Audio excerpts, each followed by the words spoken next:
छत्तीसगढ़ में आर्थिक रूप से कमजोर सामान्य वर्ग यानी ईडब्ल्यूएस के हजारों युवाओं के लिए एक संवैधानिक अधिकार पिछले 7 वर्षों से महज कागजों तक सीमित है। साल 2019 में केंद्र सरकार ने जब 103वें संविधान संशोधन के जरिए ईडब्ल्यूएस आरक्षण का कानून लागू किया, तब उम्मीद जगी थी कि गरीब सवर्ण युवाओं को शिक्षा और सरकारी नौकरियों में समान अवसर मिलेंगे। लेकिन आज 2026 में भी छत्तीसगढ़ के युवा इस लाभ से वंचित हैं। नमस्कार, आप देख रहे हैं CGNN लाइव और मैं हूं आपके साथ सीमा। छत्तीसगढ़ में ईडब्ल्यूएस आरक्षण की राह में सबसे बड़ा रोड़ा दिसंबर 2022 का वह फैसला बना जिसने प्रदेश की राजनीति और कानून व्यवस्था को उलझा कर रख दिया। तत्कालीन भूपेश बघेल सरकार ने विधानसभा में एक संशोधित विधेयक पारित किया जिसमें कुल आरक्षण की सीमा को बढ़ाकर 76% तक कर दिया। इस प्रस्ताव में अनुसूचित जनजाति ST को 32%, अनुसूचित जाति SC को 13%, अन्य पिछड़ा वर्ग OBC को 27% और EWS के लिए मात्र 4% आरक्षण का प्रावधान रखा गया। यहीं से विवाद की शुरुआत हुई। केंद्र सरकार के कानून के मुताबिक ईडब्ल्यूएस के लिए 10% आरक्षण अनिवार्य है, लेकिन राज्य सरकार ने इसे घटाकर 4% कर दिया। साथ ही सुप्रीम कोर्ट द्वारा तय की गई 50% की आरक्षण सीमा का उल्लंघन होने के कारण राजभवन ने इस पर कड़ा रुख अपनाया।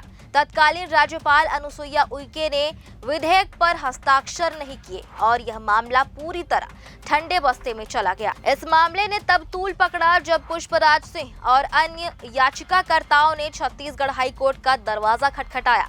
याचिका में तर्क दिया गया कि जब मध्य प्रदेश समेत देश के अन्य राज्यों में 10% ईडब्ल्यूएस आरक्षण लागू है तो छत्तीसगढ़ के युवाओं को इससे वंचित क्यों रखा जा रहा है। करीब 8 महीने पहले हाई कोर्ट के जस्टिस A.K. प्रसाद ने राज्य सरकार से जवाब तलब किया। अदालत ने कड़े शब्दों में पूछा कि आखिर अब तक इसे लागू क्यों नहीं किया गया। कोर्ट ने सरकार को 4 सप्ताह के भीतर जवाब दाखिल करने का निर्देश दिया था, लेकिन जमीनी हकीकत अब भी वही है। युवाओं का इंतजार खत्म नहीं हो रहा। सत्ता परिवर्तन के बाद अब विष्णुदेव साय सरकार पर इस कानून को लागू करने का भारी दबाव है। भाजपा और कांग्रेस इस मुद्दे पर आमने सामने है।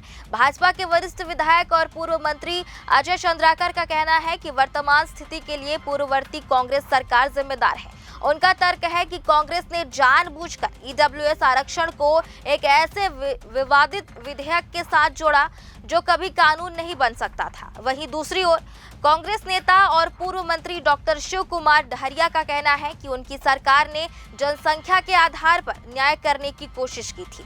कांग्रेस का आरोप है कि अब जब राज्य और केंद्र दोनों जगह भाजपा की सरकार है तो फिर इस कानून को लागू करने में देरी क्यों हो रही है।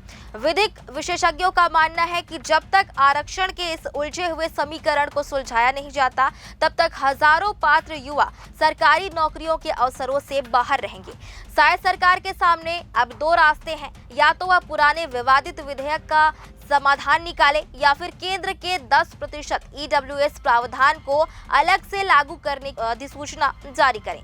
आपको क्या लगता है कि छत्तीसगढ़ में ईडब्ल्यूएस आरक्षण को अन्य आरक्षणों से अलग रखकर तुरंत लागू किया जाना चाहिए? अपनी राय हमें कमेंट बॉक्स में जरूर बताएं।